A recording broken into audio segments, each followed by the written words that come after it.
பரபரப்புடன் நடந்து முடிந்த பொள்ளாச்சி பலூன் திருவிழா. பொள்ளாச்சி அடுத்த ஆச்சிப்பட்டியில் 10வது சர்வதேச பலூன் திருவிழா கடந்த 14ஆம் தேதி தொடங்கியது. திருவிழாவில் America, England, Mexico, France, Thailand, Brazil, Netherlands உள்ளிட்ட பல்வேறு நாடுகளில் இருந்து 8 ராட்சத பலூன்கள் கொண்டு வரப்பட்டன. இதில் யானை, புலி, கரடி உள்ளிட்ட வடிவிலான பலூன்கள் இடம்பெற்றிருந்தது. 14ஆம் தேதி தொடங்கி நேற்று வரை 3 நாட்கள் நடந்தது. கட்டணம் செலுத்தி சுற்றுலா பயணிகள் வெவ்வேறு பலூன்களில் 10 கிலோமீட்டர் தூரத்துக்கு 100 அடிக்கு மேல் பறந்தபடி பயணித்து உற்சாகமடைந்தனர். தொழில்நுட்ப கோளாறு காரணமாக ஒரு ராட்சத பலூன் கேரள மாநிலம் பாலக்காடு அருகே உள்ள கன்னிமாரா கிராமத்திற்கு திசை மாறி சென்று விளைநிலத்தில் தரையிறங்கியது.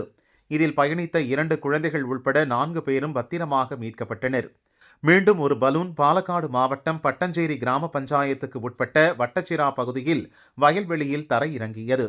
திசை மாறிய காற்றின் வேகம் காரணமாக அந்த வெப்ப காற்றழுத்த பலூன் இறங்க வேண்டிய இடத்தில் இறங்காமல் திசை மாறி சென்றது. அதில் பயணித்த பெண் மற்றும் அவரது மகள் பத்திரமாக மீட்கப்பட்டனர். வயலில் விழுந்த பலூனும் மீட்கப்பட்டது. இப்படி பரபரப்புடனும் பதட்டத்துடனும் நடைபெற்று வந்த 3 நாள் பலூன் திருவிழா நேற்று மாலையுடன் நிறைவு பெற்றது. கழுத்தில் பணமாலையுடன் வந்த வேட்பாளருக்கு அனுமதி மறுப்பு. ஈரோடு கிழக்கு தொகுதி இடைத்தேர்தலுக்கான வேட்புமனு தாக்கல் செய்ய இன்று கடைசி நாள் என்பதால் ஏராளமான சுயேட்சை வேட்பாளர்கள் வேட்புமனு தாக்கல் செய்ய வந்திருந்தனர். அகில இந்திய ஊழல் தடுப்பு கூட்டமைப்பின் தேசிய தலைவராக இருக்கும் அபி ஆழ்வார் ஈரோடு கிழக்கு தொகுதி இடைத்தேர்தலில் சுயேட்சையாக போட்டியிட வேட்புமனு தாக்கல் செய்ய வந்திருந்தார். அவரது கழுத்தில் 50, 100, 200, 500 ரூபாய் நோட்டுகளை மாலையாக அணிந்து வந்தார். பாதுகாப்பு பணியில் ஈடுபட்டிருந்த போலீசார் கழுத்தில் பண மாலையுடன் உள்ளே செல்ல அனுமதி இல்லை என்றனர். அந்த நபர் போலீசாருடன் வாக்குவாதத்தில் ஈடுபட்டார். கழுத்தில் அணிந்திருந்த பண மாலையை கழற்றி கையில் வைத்துக் கொண்ட பின்னரே அவர் வேட்புமனு தாக்கல் செய்ய அனுமதிக்கப்பட்டார். இதனால் ஈரோடு மாநகராட்சி அலுவலகத்தில் சிறிது நேரம் பரபரப்பு நிலவியது. 3 மொழிகளில் 1330 திருக்குறளை 8 மணி நேரத்தில் எழுதி சிறுவன் சாதனை. திருக்குறளை தேசிய நூலாக்க வலியுறுத்தி திருவள்ளுவரின் படம் பதிந்த 7 அடி நீள பேனரில் 8 மணி 23 நிமிடத்தில் 3 மொழிகளில் 1330 திருக்குறளை எழுதி 15 வயது சிறுவன் ரோஹித் சாதனை படைத்துள்ளார். இவர் அண்ணாநகர் SBOA பள்ளியில் 8ஆம் வகுப்பு படிக்கிறார். இந்த நிகழ்ச்சியை all India book of records நிர்வாகிகள் ஆன்லைனில் பதிவு செய்தனர்.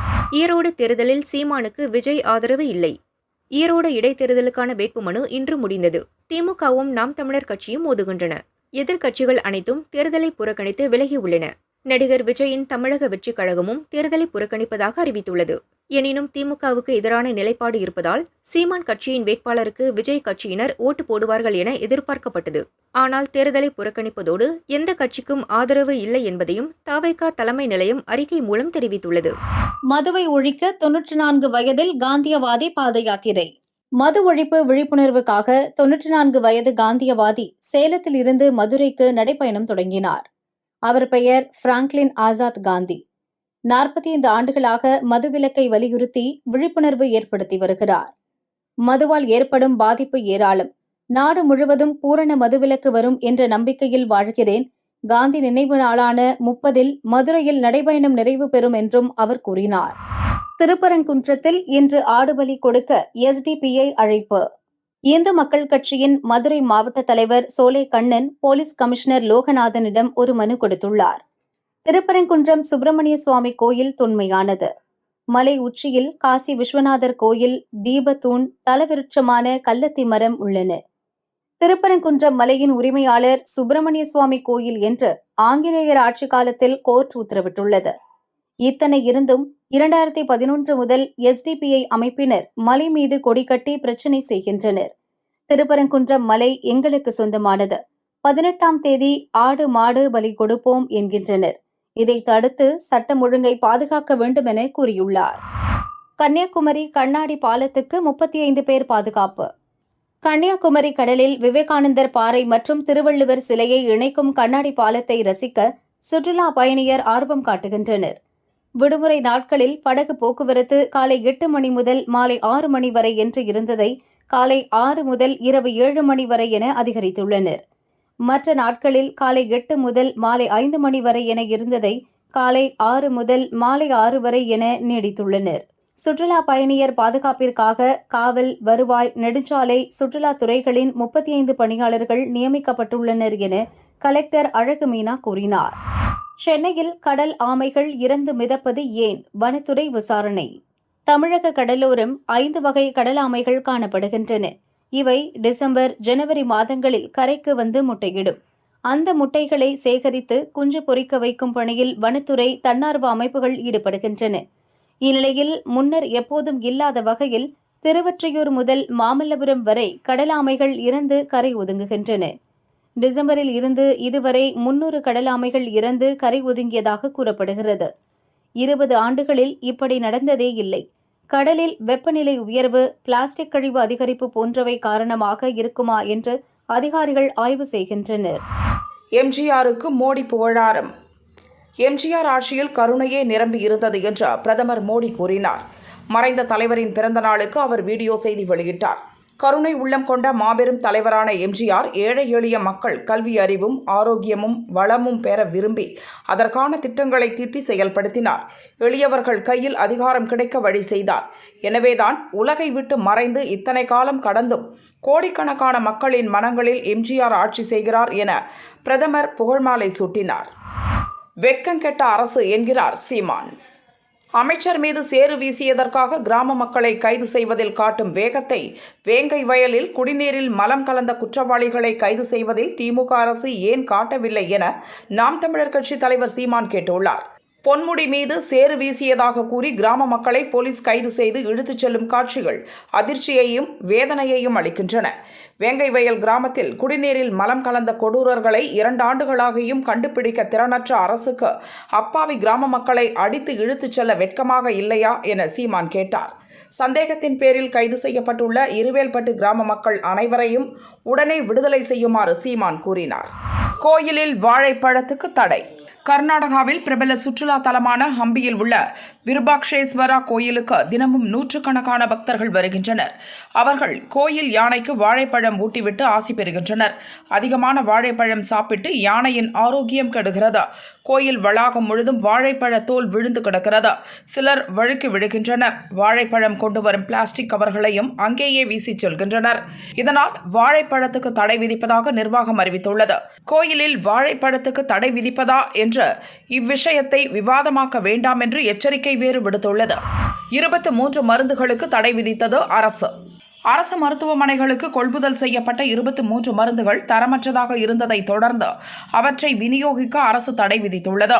மருந்து வழங்கிய 9 நிறுவனங்கள் கருப்பு பட்டியலில் சேர்க்கப்பட்டன.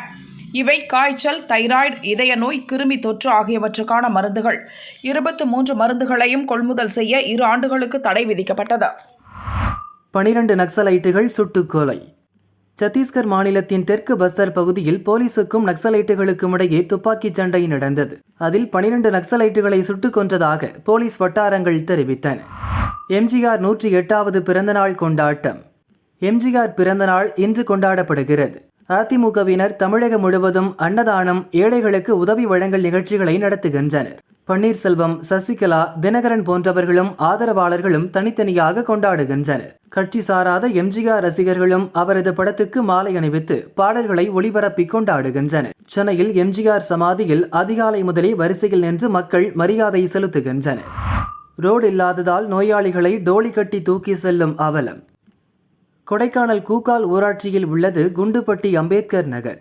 இங்கிருந்து காந்தி நகர் இடையே ரோடு இன்றி 3 கிலோமீட்டர் மண்பாதையாக பள்ளம் மேடாக உள்ளதால் வாகனங்கள் செல்ல முடியாது. உடல்நலம் பாதித்தவர்களை சிகிச்சைக்கு டோலி கட்டி தூக்கி செல்கின்றனர். 50 வருஷமா ரோடு போட சொல்றோம், ஒருத்தருமே கண்டுக்கலை என்கிறார்கள். டோலி கட்டி தூக்கி பழம்புத்தூர் கொடைக்கானல் இணைப்பு ரோட்டிலிருந்து சரக்கு வாகனத்தில் எடுத்து செல்கின்றனர். அரசு அங்காடிகளிலும் விரைவில் டோர் டெலிவரி வசதி. தமிழக அரசின் அமுதம் மற்றும் கூட்டுறவு பல்பொருள் அங்காடிகளில் வீட்டுக்கு பொருட்களை விநியோகம் செய்யும் டோர் டெலிவரி வசதி விரைவில் துவக்கப்பட உள்ளது. இதற்காக கணினி மென்பொருள், மொபைல் போன் செயலி உருவாக்கம் பணி நடக்கிறது. கூட்டுறவுத்துறையில் 300க்கும் மேலான பல்பொருள் அங்காடிகள் நடத்தப்படுகின்றன. படிப்படியாக அவற்றில் குளிர்சாதன வசதி, அதிக பொருட்கள், தள்ளுபடி வசதிகள் செய்யப்படுகின்றன. அந்த வரிசையில் டோர் டெலிவரி செய்யும் வசதி அடுத்த மாதத்துக்குள் துவக்கப்படும் என அதிகாரிகள் கூறினர். 300 யூனிட் மின்சார கட்டணம் பணமாக தர காங்கிரஸ் முடிவு. அடுத்த மாதம் சட்டசபை தேர்தல் நடப்பதால் டெல்லியில் ஆம் ஆத்மி, பாரதிய ஜனதா, காங்கிரஸ் கட்சிகள் போட்டி போட்டு சலுகைகள் அறிவிக்கின்றன. இன்றைய நிலவரப்படி வாக்குறுதி விநியோகத்தில் காங்கிரஸ் முந்துகிறது. காங்கிரஸ் ஆட்சிக்கு வந்தால் 300 யூனிட் மின்சாரத்துக்கான பணம் மக்களின் வங்கிக் கணக்கில் நேரடியாக செலுத்தப்படும் என தெலங்கானா முதல்வர் ரேவந்த் ரெட்டி அறிவித்தார். புதிதாக 3 அறிவிப்புகளை அவர் வெளியிட்டார். அரவிந்த் கெஜ்ரிவாலின் 200 யூனிட் இலவச மின்சார திட்டத்தில் பெரிய மோசடி நடந்துள்ளது. பணம் மின்சார விநியோக நிறுவனங்களுக்கு செல்கிறது. ஆனால் காங்கிரஸ் ஆட்சிக்கு வந்தால் 300 யூனிட் மின்சாரத்துக்கான பணம் பயனாளர்களின் வங்கிக் கணக்கில் செலுத்தப்படும். இலவச ரேஷன் திட்டத்தில் 5 கிலோ அரிசி, 2 கிலோ சர்க்கரை, 1 லிட்டர் சமையல் எண்ணெய், 6 கிலோ பருப்பு வகைகள், 250 கிராம் தேயிலை வழங்கப்படும் என்றார். கவர்னருக்கு எதிராக தமிழக அரசு புதிய மனு. பல்கலைக்கழக துணைவேந்தர் நியமனத்துக்கான தேடுதல் குழுவில் UGC பிரதிநிதியையும் சேர்க்க கவர்னர் உத்தரவிட்டார். இதை எதிர்த்து சுப்ரீம் கோர்ட்டில் தமிழக அரசு மனு தாக்கல் செய்தது. இப்போது இதே விவகாரத்தில் இன்னொரு மனு தாக்கலும் செய்துள்ளது. துணைவேந்தர் பணியிடங்களை நிரப்ப தேடுதல் குழுவை அரசு அமைத்துள்ள நிலையில் UGC உறுப்பினரை சேர்க்க வேண்டும் என்று கவர்னர் மீண்டும் கூறியுள்ளார். மூல வழக்கை விசாரிக்கும் போது இதையும் கருத்தில் கொண்டு உத்தரவு பிறப்பிக்க வேண்டும் என மனுவில் கூறியுள்ளது. வங்கதேசத்தினரை கண்டுபிடிக்க போலீஸ் திணறல். திருப்பூரில் 2 வாரங்களில் 40 வங்கதேசத்தினரை போலீசார் கைது செய்துள்ளனர். பெரும்பாலானோர் பின்னலாடை நிறுவனங்களில் வேலை செய்தவர்கள். இவர்களை அழைத்து வந்த ஏஜென்ட்டுகள் போலி ஆவணங்கள் மூலம் ஆதார் கார்டு வாங்க உதவியவர்கள் குறித்து கோவை தீவிரவாத தடுப்பு பிரிவு போலீசார் விசாரிக்கின்றனர். தனித்தனியாக தங்கி வேலை செய்யாமல் நிறுவனத்தில் தரப்படும் அறை அல்லது வடமாநிலத்தினர் தங்கியுள்ள இடத்தில் தங்குவதால் யாருக்கும் சந்தேகம் வருவதில்லை. 3 மாதம் ஆனதும் இடம் மாறிவிடுகின்றனர். எனவே கண்டுபிடிப்பது கஷ்டமாக உள்ளது என போலீசார் கூறுகின்றனர். வாழைப்பழத்துக்கு ஊர் கூடி ஆராதனை. திண்டுக்கல் மாவட்டம் சேவுகம்பட்டியில் வாழைப்பழம் சூறை விடும் நிகழ்ச்சி நடைபெற்றது. பழமையான சோலைமலை அழகர் பெருமாள் கோவிலில் விவசாயம் செழிக்கவும் மும்மாறி மழை பெய்யவும் வேண்டி அது நிறைவேறியதும் வாழைப்பழம் சூறை விடுகின்றனர். முதலில் காவல் தெய்வமான ரெங்கம்மாள் கோவிலில் பெரிய பாத்திரங்களில் வாழைப்பழங்கள் நிரப்பி மாலை அணிவித்து பூஜை நடக்கிறது. பின் முக்கிய வீதிகளின் வழியாக மேலதாளம், வான வேடிக்கையுடன் வாழைப்பழ கூடைகளை சுமந்து ஊர்வலம் வருகின்றனர். பெருமாள் கோவிலுக்கு வந்ததும் சிறப்பு பூஜை செய்து வாழைப்பழங்களை சூறை விடுகின்றனர். பெருமாளின் பிரசாதமாக மக்கள் அதை வீட்டுக்கு எடுத்து செல்கின்றனர். இந்த ஊரில் பிறந்தவர்கள் எந்த ஊரில் வசித்தாலும் இந்த திருவிழாவுக்கு தவறாமல் வந்து விடுவார்கள். ஊரை சுற்றி வயலும் தோட்டமுமாக எப்போதும் செழிப்பாக உள்ளது. ஏர்போர்ட்டில் துரித குடியுரிமை சோதனை. விமான நிலையங்களில் இந்திய பயணியர் குடியுரிமை சோதனை பிரிவில் நீண்ட நேரம் வரிசையில் காத்திருப்பதை தடுக்க புதிதாக FT-ITTP எனப்படும் துரித பரிசோதனை சேவையை சென்னை, மும்பை, பெங்களூரு உள்பட 7 விமான நிலையங்களில் மத்திய உள்துறை அமைச்சர் அமித்ஷா நேற்று துவக்கி வைத்தார். இந்திய பாஸ்போர்ட் வைத்துள்ள பயணியர் மற்றும் பூர்வீக இந்தியர்களாக இருந்து வெளிநாடுகளில் நீண்ட காலமாக வசிப்போர் மட்டுமே இந்த சேவையை பெற முடியும். பயணம் செய்வதற்கு முன் www.ftittp.mha.gov.in இணையதளத்தில் பதிவு செய்ய வேண்டும். பெரியவர்களுக்கு கட்டணமாக 2000 ரூபாய், குழந்தை ரூபாய், வெளிநாடு வாழ் இந்தியர்களுக்கு $100 செலுத்த வேண்டும். பாஸ்போர்ட் காலாவதியாகும் தேதி வரை அந்த கட்டணம் செல்லுபடியாகும். காலாவதி ஊசியால் பெண் பலி, 12 டாக்டர் சஸ்பெண்ட். மேற்கு வங்கத்தில் காலாவதியான IV ஊசி மருந்து செலுத்தியதால் பெண் பலியானது குறித்து அறிக்கை தாக்கல் செய்ய அரசுக்கு கொல்கத்தா உயர்நீதிமன்றம் உத்தரவிட்டுள்ளது. பிரசவித்த பெண்களுக்கு IV மருந்து செலுத்தியதில் 5 பேரின் உடல்நிலை பாதிக்கப்பட்டது. ஒரு பெண் இறந்தார். இதுகுறித்து விசாரிக்க 13 பேர் குழுவை அரசு அமைத்தது. வழக்கை போலீசார் விசாரிக்க கூடாது, CBI விசாரிக்க வேண்டும் என 2 மனுக்கள் கொல்கத்தா உயர்நீதிமன்றத்தில் தாக்கல் செய்யப்பட்டது. மனுதாரர் தரப்பில் ஆஜரான வழக்கறிஞர் காலாவதியான மருந்து சப்ளை செய்த நிறுவனத்திற்கு மேற்கு வங்க மருந்து கட்டுப்பாட்டு அதிகாரி நோட்டீஸ் அனுப்பி மறு உத்தரவு வரும் வரை உற்பத்தியை நிறுத்த உத்தரவிட்டார். ஆனால் சுகாதாரத்துறை அந்த உத்தரவை பின்பற்றவில்லை. இதுவே பெண் இறப்புக்கு காரணம் என வாதிட்டார். இதையடுத்து நீதிபதிகள் பிறப்பித்த உத்தரவில் ஒரு உயிர் போன பின்பே அந்த மருந்தை பயன்படுத்த தடை விதிக்கப்பட்டுள்ளது. உரிய விசாரணை நடத்தி முழு அறிக்கையை அரசு தாக்கல் செய்ய வேண்டும் என்றனர். அதைத் தொடர்ந்து 12 டாக்டர்களை அரசு சஸ்பெண்ட் செய்துள்ளது. ATMில் 93 லட்சம் கொள்ளை, 2 பேர் சுட்டுக் கொலை. கர்நாடகாவின் பீதரில் ATMில் பணம் நிரப்ப வந்த ஊழியர்கள் 2 துப்பாக்கியால் சுட்டுக் கொன்றுவிட்டு 93 லட்சம் ரூபாயுடன் கொள்ளையர்கள் தப்பினர். SBI வங்கியின் ATMில் பணம் நிரப்ப CMS ஏஜென்சியின் ஜீப்பிலிருந்து பணப்பெட்டியை ஊழியர்கள் கிரி வெங்கடேஷ், சிவகுமார் இறக்கிய போது 2 வீலரில் வந்த 2 ஊழியர்கள் மீது மிளகாய் பொடியை தூவி பெட்டியை பறிக்க முயன்றனர். ஊழியர்கள் தரம் மறுத்து போராடவே துப்பாக்கி எடுத்து சுட்டனர். ஊழியர்கள் அதே இடத்தில் இறந்தனர். கொள்ளையர்கள் 93 லட்சம் ரூபாய் பெட்டியுடன் தப்பினர். மக்கள் கற்களை எறிந்து தடுக்க முயன்றும் அவர்கள் தப்பிவிட்டனர். பணம் எடுத்து வந்தவர்களுக்கு பாதுகாப்பாக துப்பாக்கி ஏந்திய காவலர்கள் உடன் வரவில்லை. திட்டமிட்டு கொள்ளையடித்திருப்பது தெரிகிறது. கொள்ளையர்கள் அருகில் உள்ள தெலங்கானா மாநிலம் அப்சல்காஞ்ச் பகுதிக்கு சென்றதாக தகவல் கிடைத்தது. பீதர் போலீசார் அங்கு விரைந்தனர். கொள்ளையர்கள் அங்கிருந்து ரோஷன் டிராவல்ஸ் ஆம்னி பஸ் மூலம் சத்தீஸ்கர் மாநிலம் ராய்ப்பூர் செல்ல டிக்கெட் முன்பதிவு செய்திருந்தனர். டிராவல்ஸ் நிறுவன மேலாளர் கொள்ளையர்களின் பையை சோதனையிட முயன்றதால் அவரையும் சுட்டுவிட்டு அங்கிருந்து தப்பினர். தகவல் அறிந்த ஹைதராபாத் போலீசார் அங்கு வந்தனர். மேலாளரை மருத்துவமனையில் சேர்த்தனர். கொள்ளையர்கள் ஹைதராபாத்திலிருந்து வெளியேறாமல் தடுக்க வாகன சோதனை தீவிரப்படுத்தப்பட்டது.